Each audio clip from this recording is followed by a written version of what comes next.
What is going on, everybody? Welcome to the debut edition of Creators Corner on DeStefano's Disney. I am Anthony.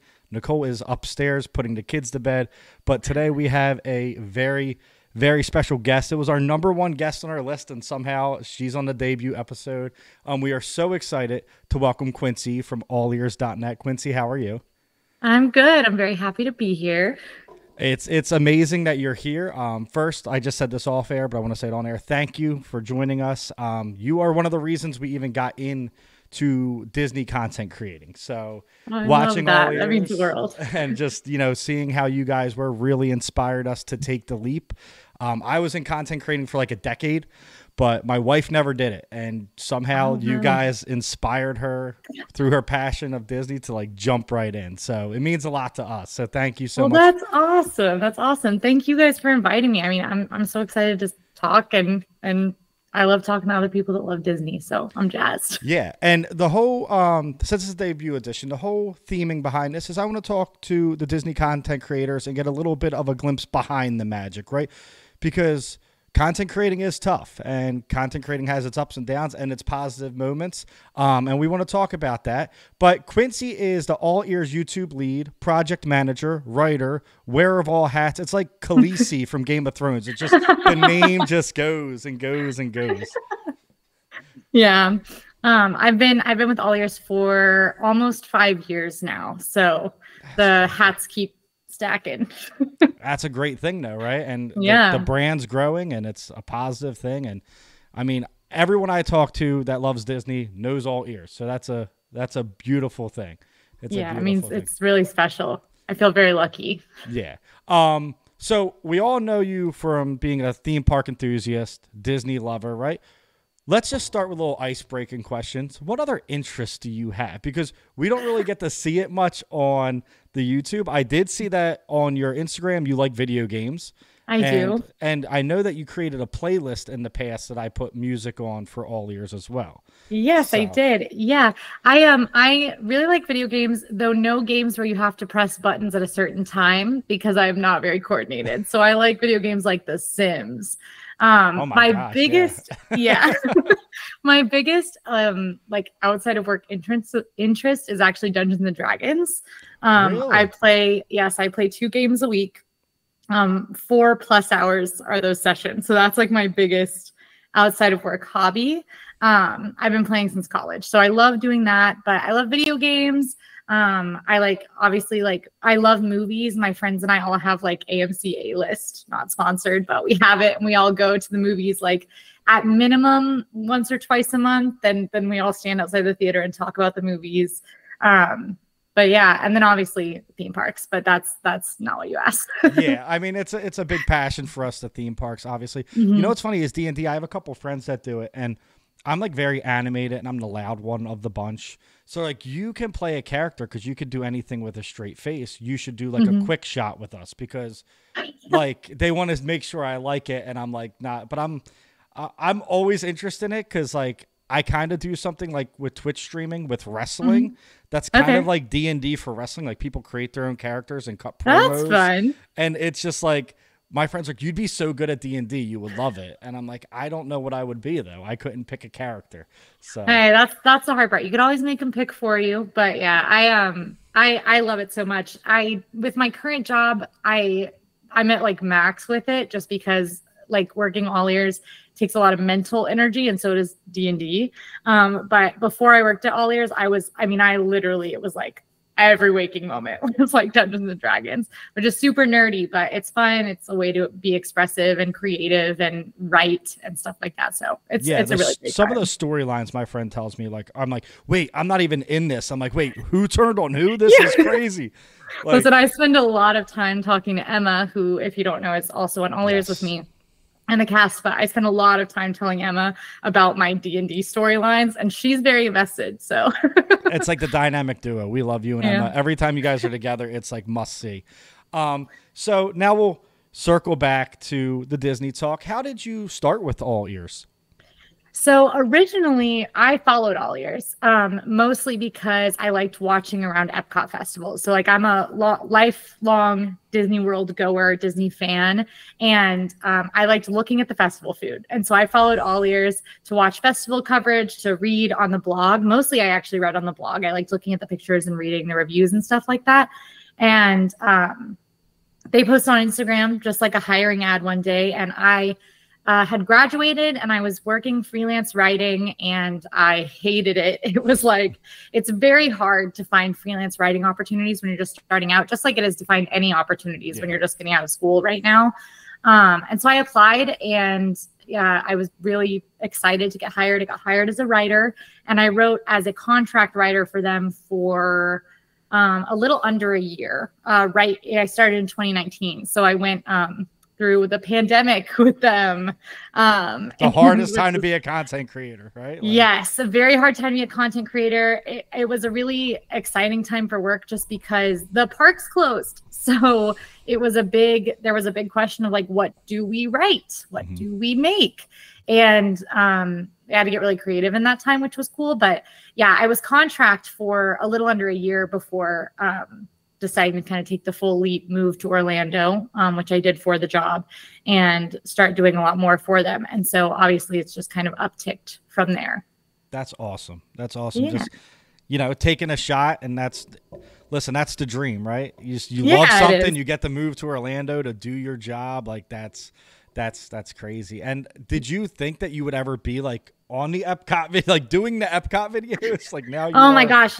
No, I don't think so, because it was just so like, I mean, when I was in like, I guess even when I'm watching the fact that this kind of content creation exists as a job, when you're consuming it, you don't even, that doesn't even necessarily cross your mind that it's an actual job, like with salaries and like actual, like that people make money this way, that people pay their rent this way. It doesn't even cross your mind when you're a consumer a lot of the time. So for me, it certainly didn't. Like I knew that, I guess if you would have asked me, I would have told you like, yeah, that makes sense. People do make money doing that. But I think that I would never come to that conclusion on my own necessarily, just because it feels so weird. And, when I was a kid, when I was a teenager, when people are asking you, what do you want to be when you grow up? This didn't exist. Yeah. Like what we do didn't exist at all. So it's hard to like come to terms with the fact that like, this is a whole thing now.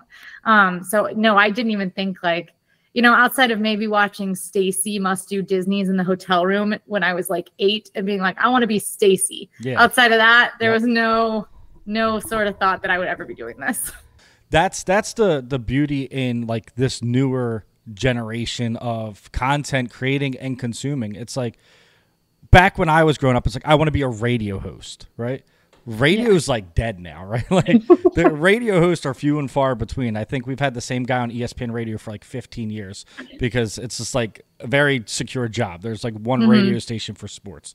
But when you're watching it, right, and then you have to do it, right? So now you're thinking about it, you're writing, they ask you to do it. How nervous are you for that first vlog? Oh my gosh, So I started on All Ears doing Remember That Time, which is we have on pause right now, but was a very fun show that was done at my desk. And that one was a lot less nerve-wracking because you're in a familiar space, you're sitting, you can look at what you need. And also the way that Remember the Time was structured originally was that there was an interviewer. So when Remember That Time started, towards the end, we started doing it where everyone was kind of working off of a list of questions and would structure it as if they were being interviewed. But originally there was an interviewer. So I was being guided. I was in a normal conversation. I just got to be silly. So I don't remember being nervous at all for technically my first video appearances. But when you talk about my very first ever solo vlog, because I appeared on the channel before this, my first solo vlog was a hotel tour of, I think, All-Star Movies. It was All-Star Movies. It was my first hotel tour, which I've now done them all. So I'm much more of a pro at that. But my very first one, I was absolutely mortified. I was in a mask. I was so stressed out that I forgot to eat the entire day. I just didn't eat the whole day. I like woke up and filmed the video and just didn't eat. And then I was sick because I didn't eat. I didn't tell anyone I worked with that for many months. I was like, yeah, it went great. but I like actually made myself sick because I was so nervous. I didn't eat. I was just so focused on making this video. One of our wonderful editors who edited that video made a joke after I turned the footage in. You know, my team was asking, what do we think of the footage? What do we think of the footage? Like, did she deliver? And he was like, yeah, she delivered every single blade of grass. And I was like, yeah. Your editor cracks us up though. Like all of it. We have 3 editors. They are spectacular, and they amazing. will eat us alive. Yeah, it cracks us up. But yeah, I mean that the awkward part of content creating, we're gonna get into this later, I'm sure, is like you're walking around with a camera and you see people just like looking at you, and you're like, okay, I just have to put like blinders on. Yeah. Especially now, it must be hard being recognized in the parks, right? Because people do want to stop you, take a picture, and talk. Yeah. There's pros and cons to that, because obviously there is never a time where I am not so happy to be stopped by somebody. A lot of times, like, obviously this job can get really hard. It can get really stressful. And in the summer, it can get absolutely insufferable with the heat sometimes. Like I remember I got a comment on a video. I think it was when I did a land tour of Pandora, and somebody commented and said, it really seems like she's like really hot and doesn't want to be there. And I was like, I did want to be there, but I was really hot. Our first vlog was food and wine in August. And I was food and wine is the worst one. Food and wine is like, there's so many booths. There's so much to talk about and cover. And it is 1,000 million billion degrees. I was like, this is a horrible idea to do a food fest in August as our first vlog. Like, we had to quit halfway through and then go back to recording because I was like passing out. Yeah, there's like tricks and things that I do now in the summer, but it's just so hard to do. But it never fails, no matter how much I am melting, no matter how like stressed I am about the video or whatever we're doing. If I get to talk to somebody who watches all ears, it is like the biggest mood boost in the world. Immediately gives me the vibe of like, well, this is why we do it. But to answer your question just about, holding a camera out in front of you, it's super weird. It definitely takes getting used to, I think, when you're starting out as a content creator, is like, now I'll do almost anything without any shame. Like it's kind of like, it's my job. I'm getting paid. I'm here. Like, this is my job, and I'm helping a lot of people truly. Yes. Even when it seems silly, I'm truly helping a lot of people. They come and they tell me. And so like, I can brave a little bit of doing something a little weird. And if someone is looking at me like, what's this girl doing? Then they just don't know that I am helping a lot of people, and that's fine.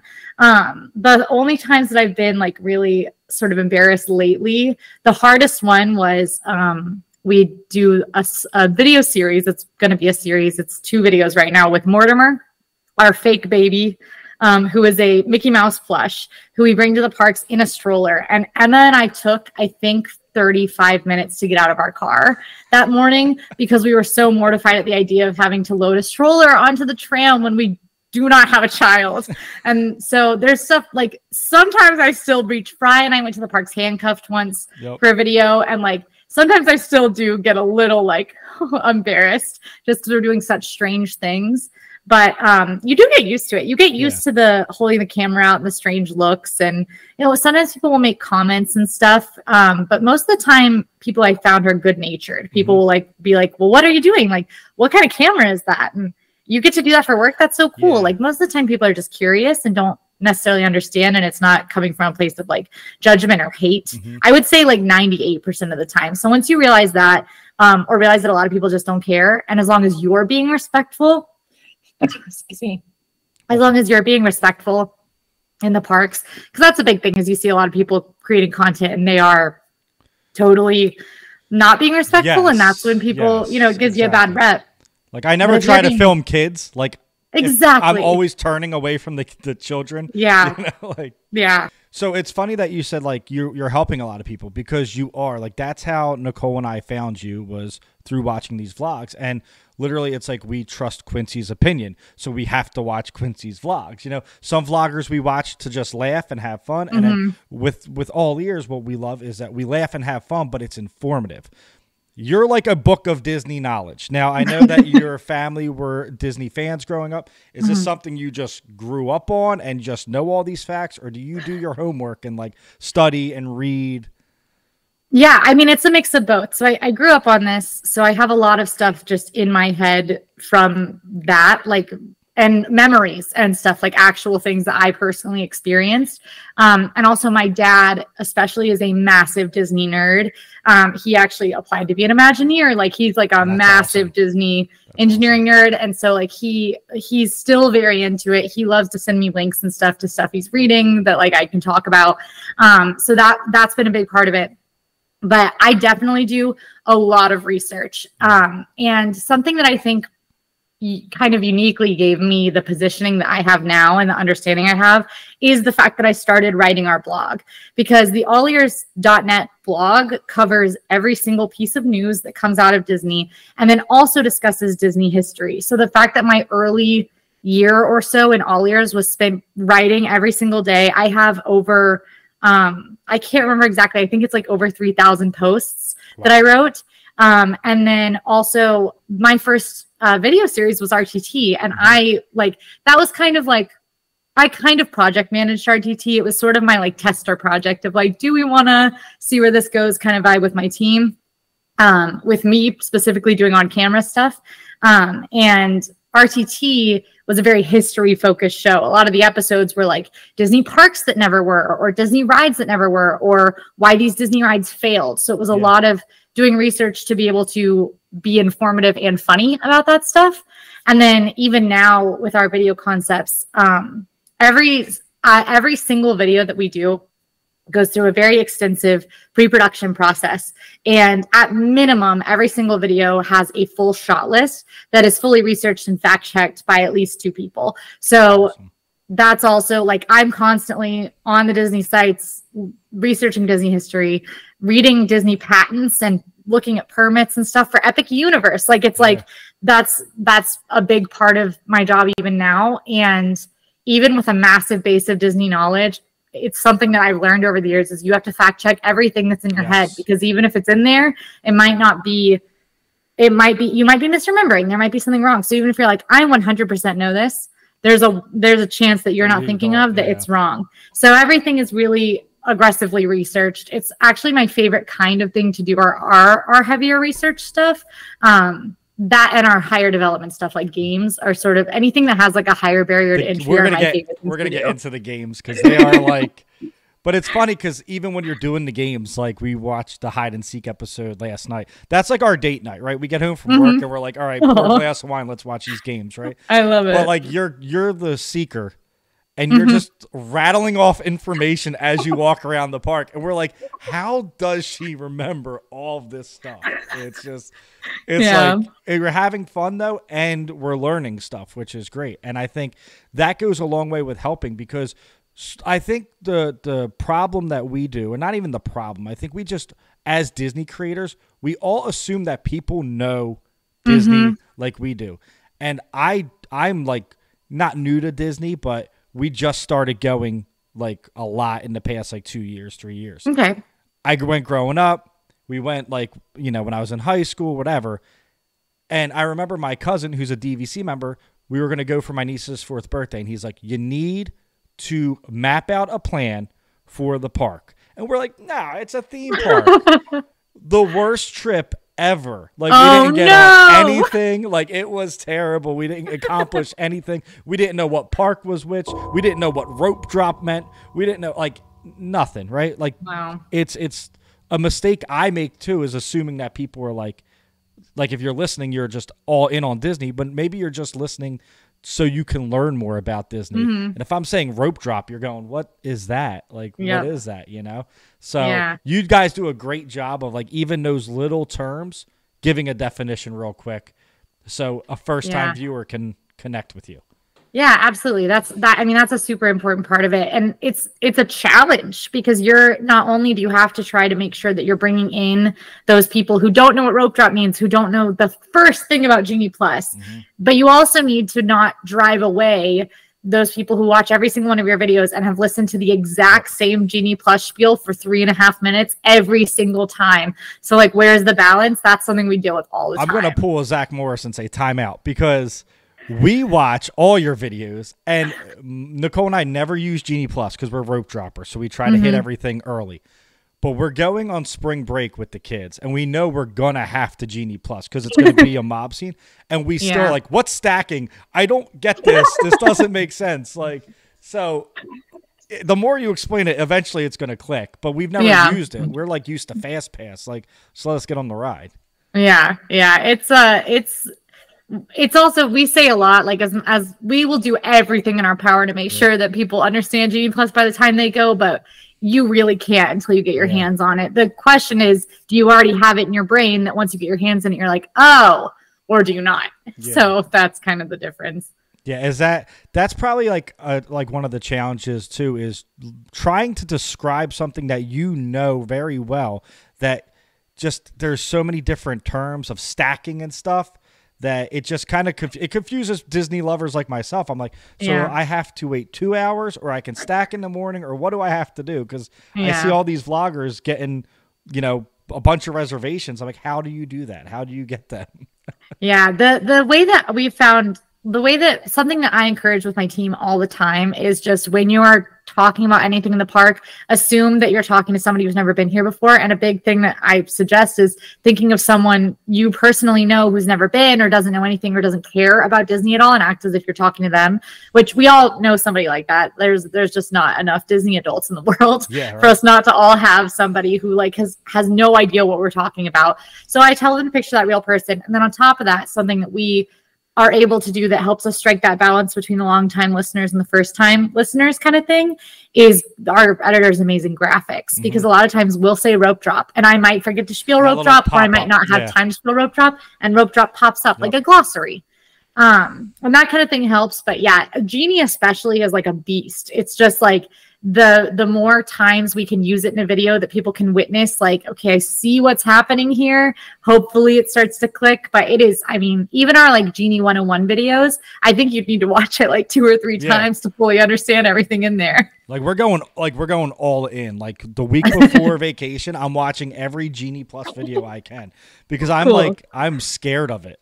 I mean, you should be. It's honestly very complicated, but you can, I think that if you get more than nothing, you're in good shape, because the thing also is that a lot of people going in and buying Genie Plus have no knowledge, and it is a competition. Genie Plus is a competition. And so you're competing with people who, you might be competing with me. I might be there. And in that case, that's bad.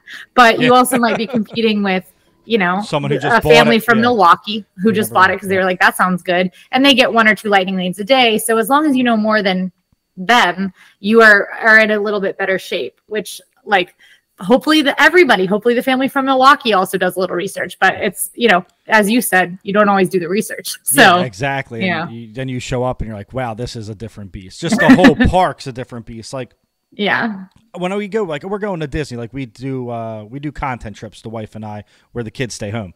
We just did one at the end of January, and people are like, you're just going to Disney, like what are you gonna do, just go to the parks all day? I'm like, there's restaurants, there's shopping, like there's lounges, like there's a whole different side of adult Disney that nobody knows. Because when you say Disney, they're just thinking of the castle, right? And it's like, we were hanging out lounges, drinking wine, looking for like Orlando. I'm like, this is great. But people don't think that. They think, oh, you're just literally going to be in the park all day long. So there is another side of Disney that I think that vloggers do a really good job showcasing, especially the restaurants, because Disney food, people think it's just like turkey legs and churros and bacon on a stick. It's not. Like there are some great restaurants in Disney. We always love the reviews. We always love the resort reviews. That's like our thing. We're trying to stay at resorts. Like we were just at Coronado Springs. I love Coronado Springs. Maybe the best resort we've ever stayed at a moderate price. And then were you in the tower? No, we were in Casitas. The Casitas, they're still great. Both great. Yeah. But then we went to All-Star Movies the next day, and I'm like we did a review on Coronado Springs that's going to be coming out, and I'm like, I don't even want to do a review on All-Star Movies now. It's like cute and it's fun, but it's loud and it's it's not Coronado Springs. No, it's not. It's not. So we talked a little bit about the filming aspect of how hard it is holding a camera out when you first start it. What challenges do you still face as a content creator, especially being a theme park content creator? Yeah, I think probably the biggest thing is how tiring it is. And this is something that like a lot, you know, when I tell random people who ask me what I'm doing in the park about my job, they're all like, well, that's a dream. Like that sounds like the best thing ever. But the reality of content creation is that it is extremely hard work. And that's something that a lot of people don't know. They look at, you know, a YouTuber, whether it's Disney or not, they look at somebody who does a lot of social media and they think, wow, that's the dream job. That person is just going on vacation for a living, which is true. And that is a dream. And this is my dream job. It's amazing. But at the same time, my job is exhausting. We put up 7 videos a week, and I have a large team to do so. But a lot of those videos require multiple people. And we try to keep our filming locked into the 5 Monday through Friday, a standard like 9 to 5 day. But we film perfect days around once a week. A perfect day is an open to close park day most of the time, which is a 15-hour day usually. And so it's we try to keep things as balanced as we can, but it's exhausting to get a 7 video schedule out. And even on days where I am just in the park, like a regular 9 to 5 or even less, being out in the sun, walking the amount that we walk, because my step counts usually they're above 20,000 steps almost every day, easy.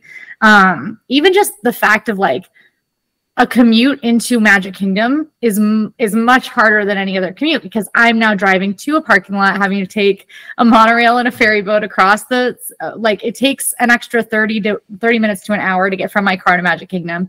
And then back at the end of the day, like that kind of stuff, it just makes it very, very tiring. And you ask people how they feel on day 4 of a Disney trip, how exhausted they are. And they might not be ready to leave, because no one's ever ready to leave Disney, but you maybe are ready for a resort day. And that's our Monday through Friday every single week, is that super high exertion, physically exhausting job. And that's something that even now, like I really struggle with, especially in the summer, just because the conditions are so bad. Yeah. But it's the kind of thing where my brother came along with me because he was here a few months ago, and he came along with me for what I would consider a very easy filming day.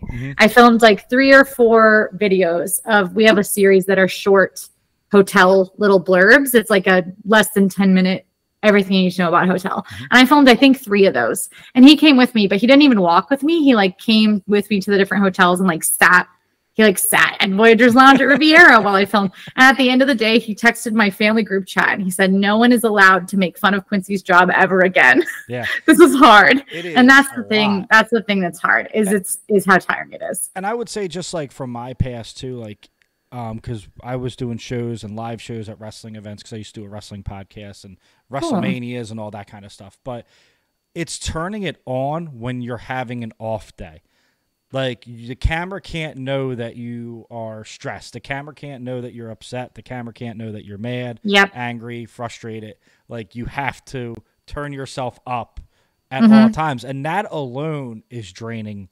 It's mentally. So draining. Yeah. I really run into issues with my social battery. And I'm like a relatively extroverted person, but when I'm out, like, even though I might be alone and talking to my camera, you're using the same skills you use when you're in a massive social environment. Because though I might not be standing on a stage speaking to people that I can see, I am speaking to potentially 50,000, 100,000 plus people in that little tiny camera. And so I'm using all of those social skills that I typically only have to engage in like at like a party or like a wedding, you know, like that, those kind of like events that are tiring. And then on top of that, we have like our team really loves each other. Like our team, the friendships you see on screen are real. Like we absolutely do after work sometimes stand and talk in the parking lot for 90 minutes. And I want to do that. But then all of a sudden Thursday night, I am like, I don't ever want to speak to anyone ever again, because that battery is just drained because of having to be on all the time. And so it's very difficult, especially in the position that I'm in, where I do a lot of the scheduling and things like that, to make sure that I'm taking care of that battery and my physical energy, but making sure that like the breaks are happening when they need to happen. And like, I'm not overexerting, because what happens then is subpar content, which like is not good. Obviously it's not good for me, which is the main priority, is am I healthy? But on top of that, it's not good for our brand for us to make subpar content. So for our whole team, it's really important to me that everyone gets like the breaks that they need from both the social and physical perspective so that they can not have to turn it on for a minute. And like, it's important to us to hang out off camera sometimes because our friendships can't be entirely broadcasted to hundreds of thousands of people all the time. Like, it's important to have moments that are ours. And so that balance is difficult, but it is so draining to be on constantly. And I love doing it, but boy, it does add to that exhaustion factor. Yeah. And you got to save some of yourself for family and friends that you don't work with and, you know, real life conversations. It's like when I get home from work and I've had a long day, I still have to be a father. I still have to be a husband. Yeah. I still have to exert my energy elsewhere. So I can't imagine a 15-hour park day and then having to try to talk to anybody because I'm like, usually I'm going straight to bed. I'm straight like, down. Give me a midday break. Like, I got to get out of here for a little bit. But yeah, I mean, you touched on it too. Like your crew, the group at All Ears are all friends, and you know, All Ears went through some big roster changes. Let's say, a couple years ago, and I think honestly, I was ecstatic when this whole team came together, and it just seems like everyone just started pushing forward, and the chemistry is unreal, and like. You can tell that you all generally like each other and are friends, and this is fun for you. You're having fun at work when you watch your videos, and I think that's what makes it so contagious that you want to click an All Ears video because you know it's real and there's no fake about it. It's you know when you guys are joking with each other, it cracks us up. You guys are like, first off, just the new series of hide and seek. Like Sage's costumes, like send me over the top. Like they are so wild. I can like just a little behind the scenes info. I said in a pre-filming meeting, I said, "Hey everybody, like you know, do make it spicy. You know, have a little fun. If you want to change clothes, change clothes." I did not know that we collectively owned that many wigs. There was no, none of it was contrived. I had no idea that anyone was going to show up in their mother-in-law's clothing. Like it's like it seems wild to think like, oh, everyone just did that on their own. But like that's the team we have. They were all just so ready to have a good time, to make it an exciting and engaging video for our audience, and apparently to win hide and seek at all costs. He had like 6 snacks we watched. I'm like, how is he still eating right now? Somebody commented, I saw this today. Someone commented on that video and we're like, after this, they're all going to want to go out to a nice dinner. Except Sage. Yeah, exactly. Eating. He just kept eating, and Bree Love was, had the funny like detective thing. The thing that we really love though is that you guys had the audience kind of be part of it. And that's really cool because that feels cool for you guys because now the person who's shy to come up to you will come up to you because it's part of the game if they know, the secret word.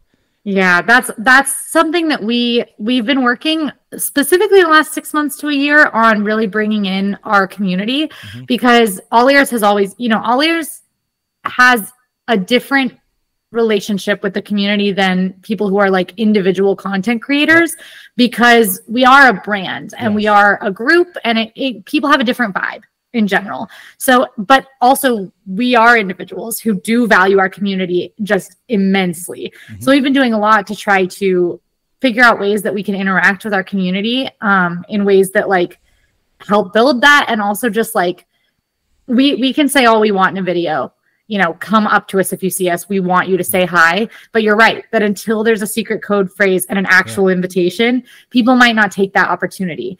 And I loved that. I loved having people come up to me.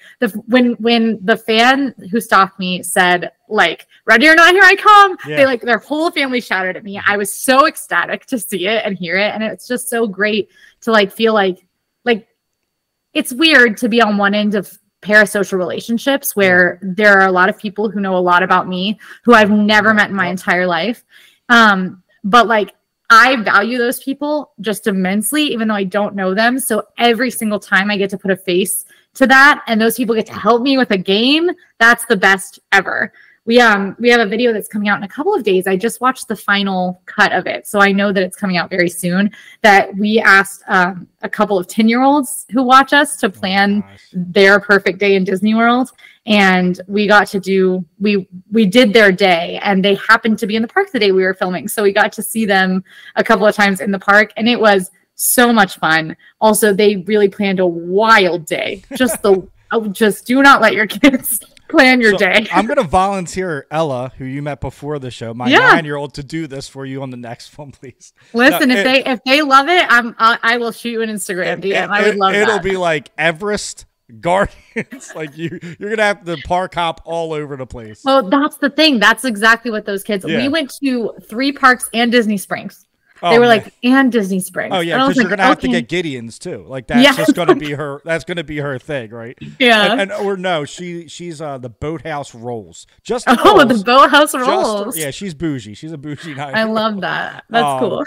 But yeah, so the content you guys are creating, right, with the fans and your viewers and your listeners is special because you do see them in the background a lot. Like every time we watch, like you walk by and the person's like, you know, and that's surreal, right? Like someone coming up to you and going, hey, like I'm a fan, you know, that has to be like the coolest feeling in the world, right?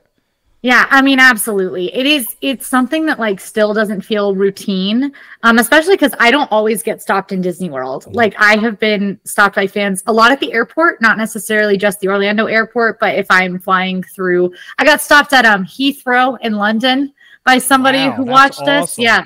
I was at the Statue of Liberty with my friends doing a New York tourist trip, and I got stopped by a family. And it's just like, that's World Market, the grocery store. Like that'll happen. It's a lot rarer, obviously, but that's always very surreal. I went to Emma's wedding, and some of her family members were asking to take photos with me. And like, that was like, I was like, this is just wild. But it's very surreal. Because like I've met celebrities, you know, like I've met them, and then I'm like, this is cool. You're someone I've met YouTubers and stuff and been like, I love you. And I know this is weird. And it's weird being on the other end of that, because now if I ever have an interaction with someone, it's like, these people are just people. I'm just a person. I'm just a girl who goes to Disney World, and these people just happen to watch my stuff. But it's so surreal. It's so like, so I literally will like tear up sometimes when people are telling me like what our channel means, even when it's the most mundane thing of like you said, it's date night. We watch our games, we pour ourselves a glass of wine, or people will say every morning at breakfast, we turn on all year. Like that, being that part of somebody's day is just like, I can't even like begin to express how that feels. Like, it's just like, that is such a privilege. It's such a privilege to be that for people.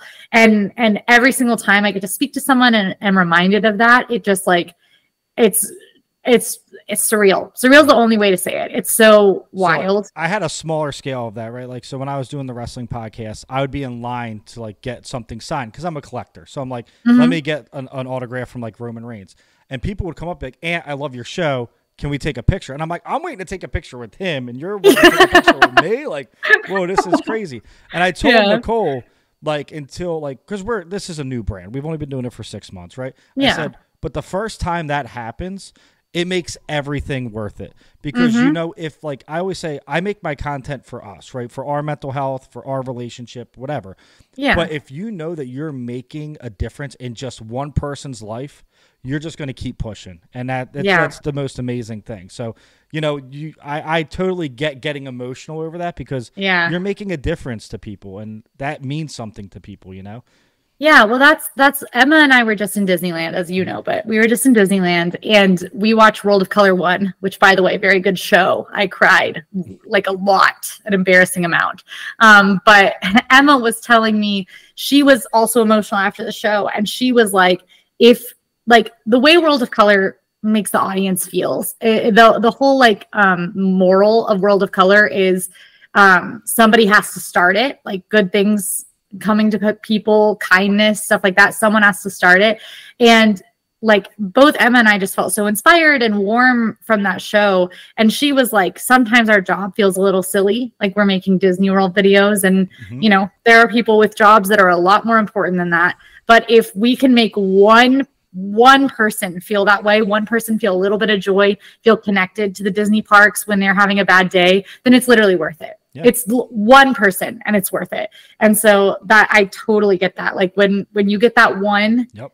it's all worth it. All the hard work, everything. Yeah, and because it's such like a niche community, like everyone knows Disney, right? Mickey Mouse is the most recognizable figure in the world ever, right? Yeah. But there's a special group of people that love Disney as adults, or we have kids that love Disney, and that's kind of our makeup now, right? Like our fashion is Disney fashion. Like it becomes like your DNA. But it's so special that there's people creating like you guys that just kind of cater to us, right? You cater to that community while you're catering to new people, but new people become followers, and then they're maybe they've never been to Disney World, but they are watching to get news, and now they go to Disney World, and now they need to just keep watching you because now you gained a fan. And that's the most beautiful thing about content creating. Now, let's get into any advice you would give to someone who wants to start content creating. So basically talk to us. 6 months in Disney content creating, what's your suggestions, right? So I think that probably the biggest thing is a base level, very base, which I think you're already doing, is to make stuff you like. You need to be liking what you're making. That's baseline, and I think that everybody says that when they're asked this question. I'm going to go past that, but that is baseline. If you don't like what you're making, you're doing it wrong. Fix it. Beyond that, I think the thing that is sort of the biggest piece of advice I would give is to step outside of the box. And then also, this is lame, but it's look at data. That's my favorite thing in the world. I'm a big data girl. I love a spreadsheet. I love analytics. I love analytics. It's like my favorite part of the week is when I get to go through our analytics and look at what's working and what's not and pass it on. I love it. And I think that like, it's a boring answer. It's a boring answer for me to sit here and not just say like, make what you love, keep creating. That's true. That's baseline. After you do that, look at analytics, see what your audience is responding to, see what new audiences are responding to. We have like watch time is our big metric, is how we're doing on watch time. Even if our views are low, if our watch time is high on something, we can consider it audience retention. Exactly. Audience retention, the more they're watching the video. And obviously longer videos are going to have longer watch time, which is why you'll see that a lot of our videos are longer. But the longer an audience watches a video, the more likely they are to subscribe, the more likely they are to click into something else. So watch time is a big thing for us. And we have a baseline of watch time that if we go below, we know, hey, we've screwed up the schedule here. We've screwed up the video that we put up this day. That's the kind of thing, is having these metrics. And then also we have goals. I've got KPIs, key performance indicators, like any other, like you would if you were managing an accounting department. Like it's still the content creation, I think, to be really successful needs some sort of structure in a business sense.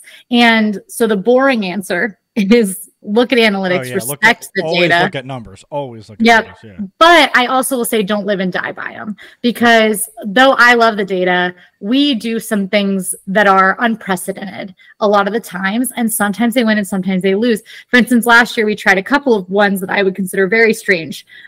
We did The Bachelor in Disney World. Yeah, I remember that one. Yep. And we did a murder mystery in Disney World. And both of those videos were very strange, and they were big steps outside of our typical content. So doing them at all in the first place was going against data. Like we know what works and it's not that necessarily. So we were trying something new. When Bachelor worked, that's when we tried Murder Mystery, and both of them were kind of shaky. They weren't as like explosive as we wanted them to be, though they were performing fine. They just weren't performing as something that we were like, well, we'll definitely do this again based on the data. 7 months later, they've turned up with the new year, meaning that people are still watching them. They are engaging with them still. And these might be the kind of thing that we want to consider something else in that vein, which obviously now I'm looking at the data, but had I relied entirely on data in the first place, those videos never would have gotten made. And it's the same thing with some of these games that we make. We swing and we miss. We swing and we miss all the time.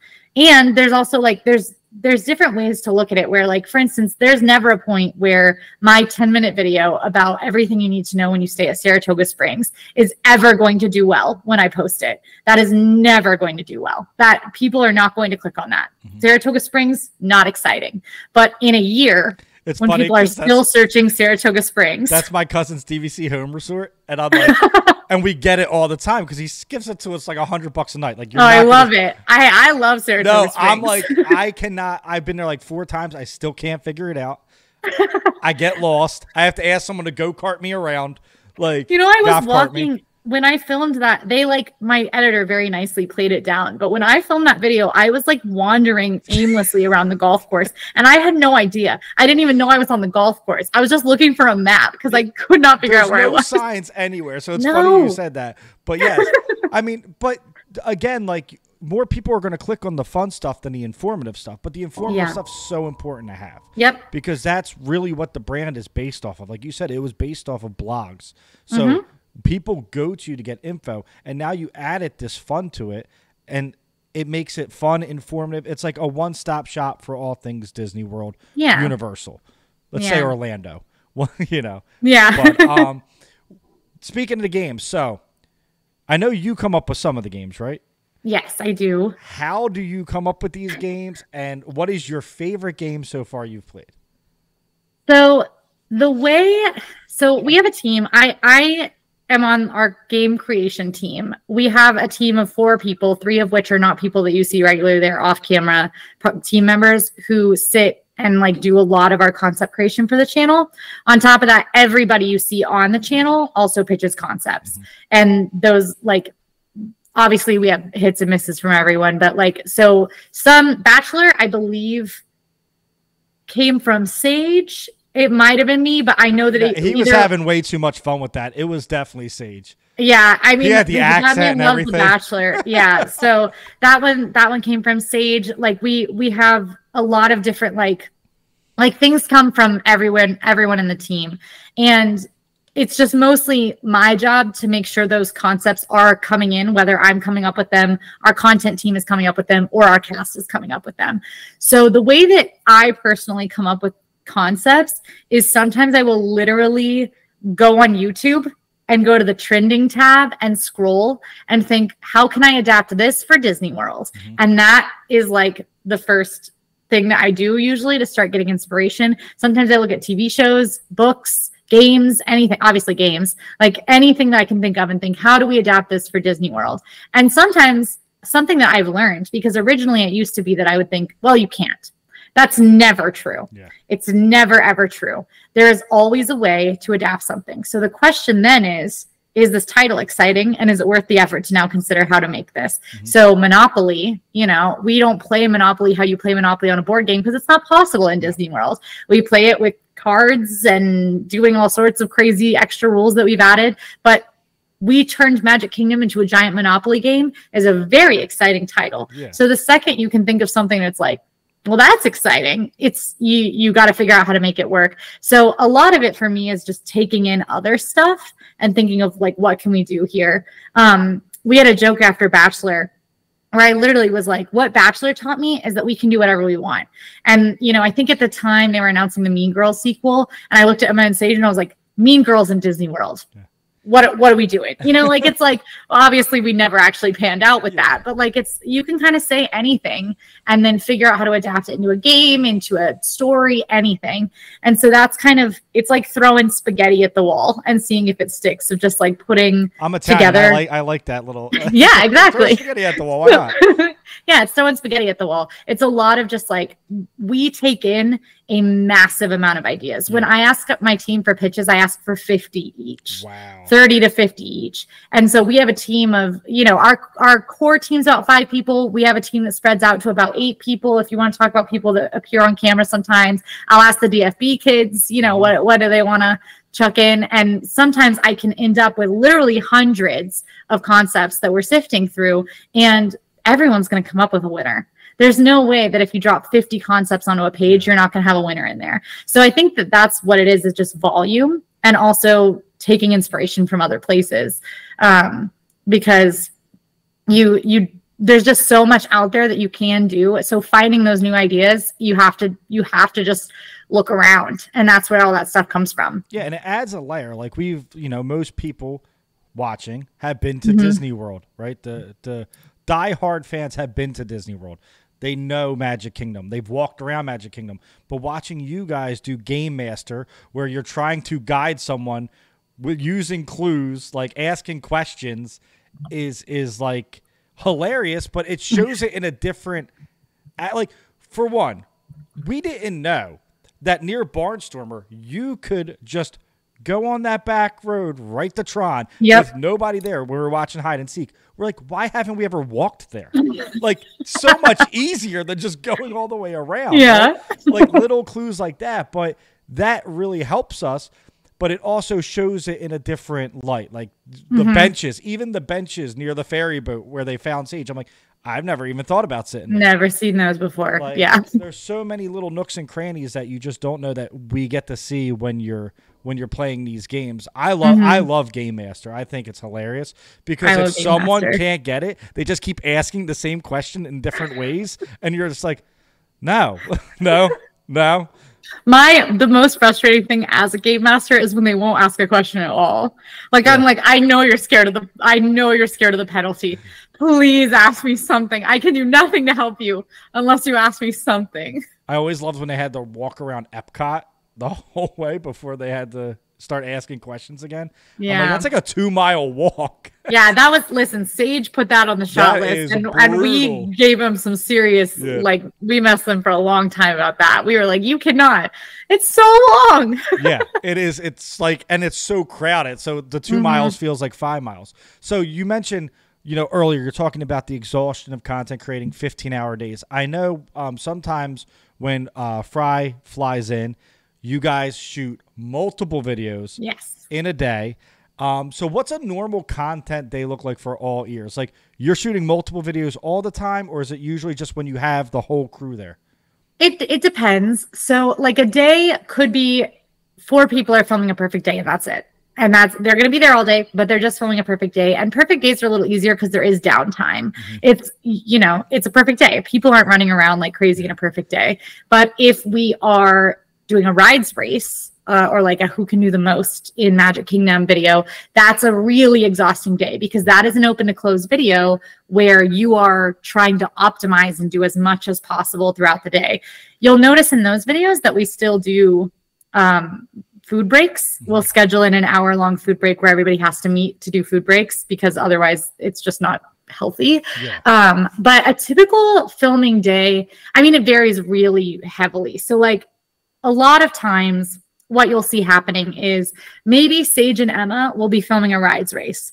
At the same time, Breedlove is in Magic Kingdom with an opening day park map, talking to cast members about what it was like in 1971. And I am going to 6 different hotels that day to film all those short little hotel tours. And then maybe Emma and I are meeting up at the end of the night to go eat at Jico. That's like, that kind of thing happens relatively regularly.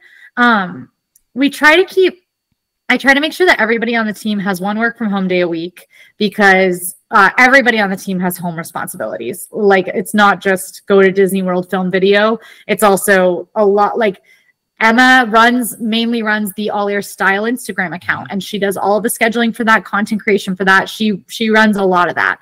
And then Sage a lot of times is working on shot lists and things like that. Breedlove is a reporter for our sites and goes into the park another 3 days a week on top of the one that he's recording to do news gathering for our website. So and also the whole team has production tasks. So everybody on the team has videos that they own. They videos they're the producer for, and they're in charge of making that video as good as it can be. So everybody has at home tasks. So you want everyone to have 1 at home day a week. We try to make it Tuesdays. That hardly ever works out. But a typical filming day is that there's multiple people out filming a bunch of different things. When it gets really wild is going to be when you have Fry here or you have RJ here or something like that, because we want to maximize. And what will happen typically then is what really worked was hide and seek, because hide and seek, we filmed it for 4 days, but each day we filmed for 3 hours, and that was the hide and seek for the day. So in the morning, we got there at park open, we filmed for 3 hours, and then everybody else had their videos that they split off to do in the afternoon.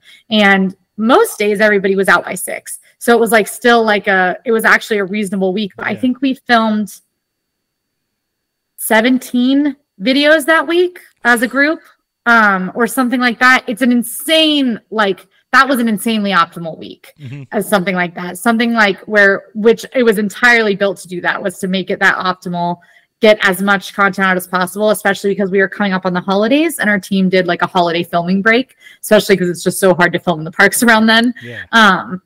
But that was an insanely optimal week. It took a lot of pre-planning to like see like when things were going to be happening. I had like a spreadsheet that showed timing blocks of who needed to be where, and everybody could go look at their own block. Like that kind of thing that's an aggressive week. Typically in a week, we try to film 7 videos.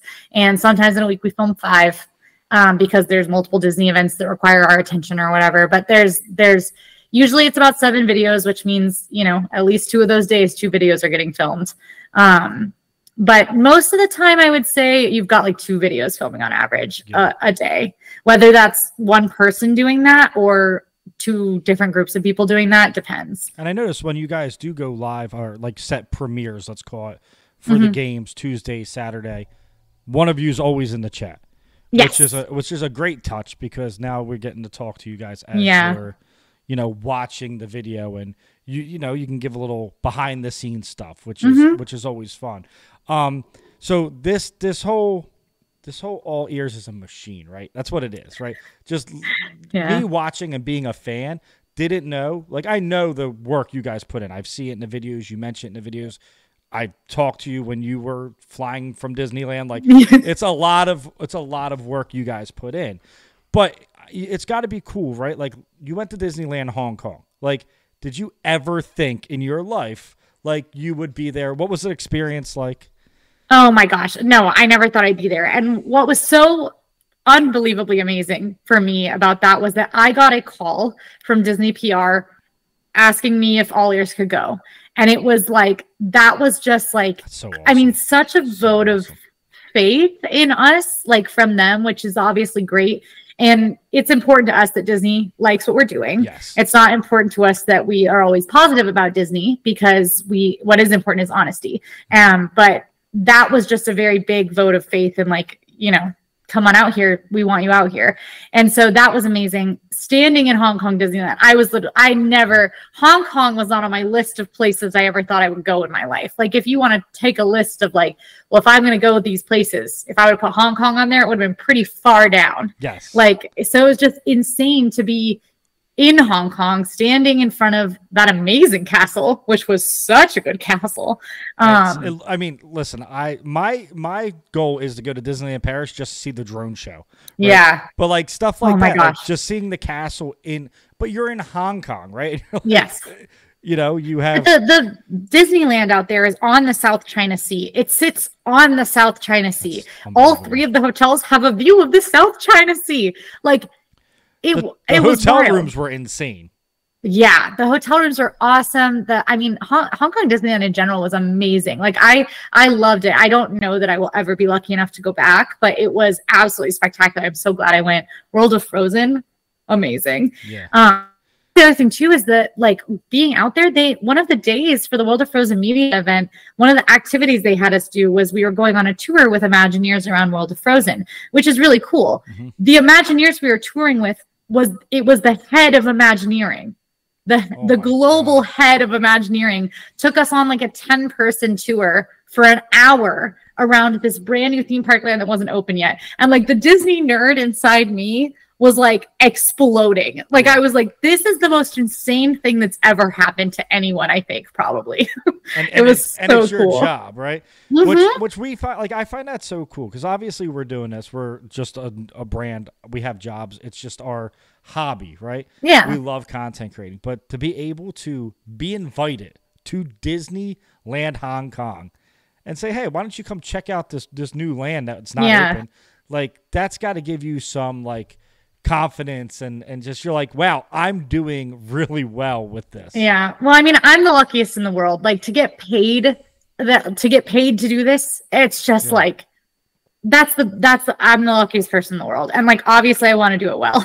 And that's like why I think there's a lot of effort that goes into it from my team in general. And that has been enabling us to be able to grow in a really satisfying way, and a way that we are seeing returns on. That's really nice. But it's just like, that comes from the fact that this is something that like, that what I did going to Hong Kong Disneyland to see World of Frozen, touring it with an Imagineer, is stuff that people pay a lot of money for, save their entire lives to do. If you want to talk about my weekly Wednesday, that day that I have is a day that people spend life savings on to get their kids to do that. And that's my Wednesday. And that is something that's why it's so important to me to never feel disenchanted with what I'm doing, and to always put in the maximum level of effort. That's why, as tired as I am, I'm never, ever going to complain about what I get to do, because the reality of it is that people sacrifice a lot to get to do what I am asked to do for my job. And that is just like, I'm very, very lucky that this is an opportunity that I've been afforded. And that's why I'm always going to put 100%, 150% into this every single day, because that's what I owe that to my audience, to be able to like deliver at that level when I'm doing something that is people dream about. Yeah. And it shows, the hard work shows, and just having that almost like, you're doing a good job, right? Because Disney's like, hey, come out here, but also getting stopped in the park by fans. And you said it best. Like, we try to tell our kids, like, not everyone goes to Disney World twice a year. Like, some people go twice a life. Some people don't get to go. Like, you're very privileged. Yeah. So, I mean, I love that you still have that head on your shoulders where like, my Wednesday is someone's like dream.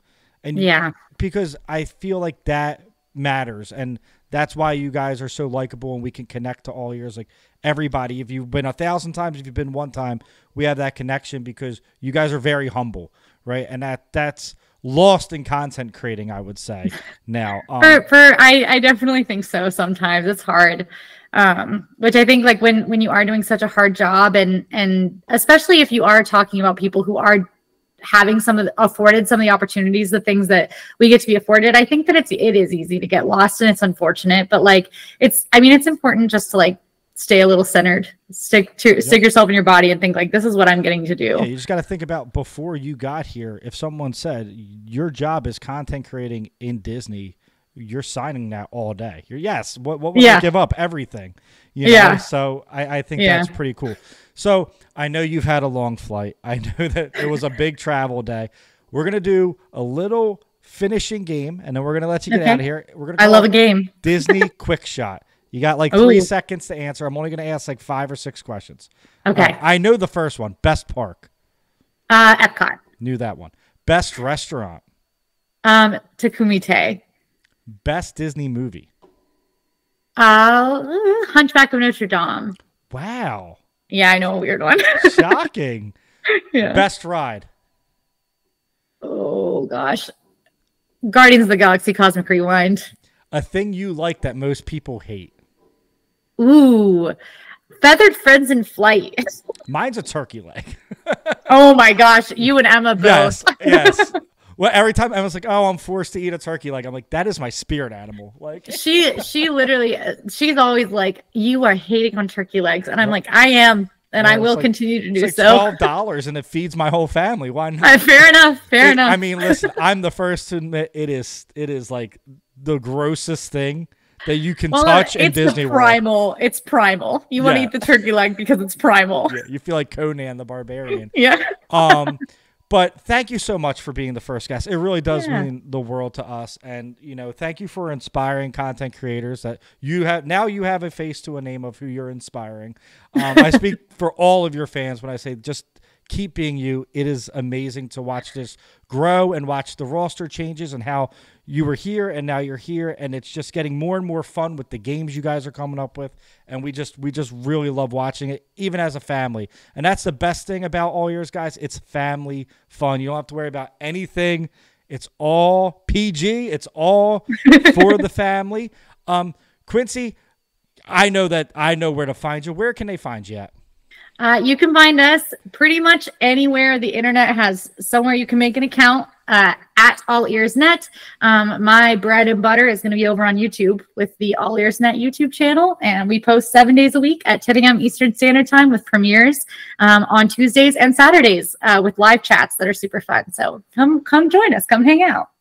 Guys, I hope you enjoyed this episode. We loved making it. It means a lot to us. We will see you next month on Creators Corner.